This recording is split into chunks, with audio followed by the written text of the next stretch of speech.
Ang Reyna ng Niebe ay isang mabuting bata, puno ng pag-ibig. Sa mga lugar na nahawakan niya, bumubukadkad ang mga bulaklak.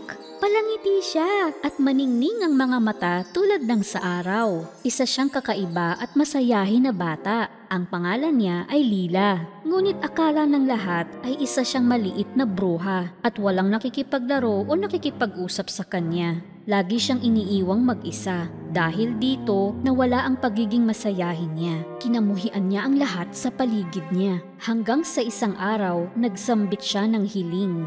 Sana ang lahat ng masama sa akin ay maging yelo. Pagkatapos ay nagtayo siya ng kastilyo na gawa sa niebe at nabuhay siyang malayo sa tao, nag-iisa, walang pagmamahal o kaligayahan. Narating ni Gerda ang kastilyo ng Reyna ng Niebe at pumasok siya sa loob. Nakita niya si Kay sa isang sulok, naglililok sa yelo.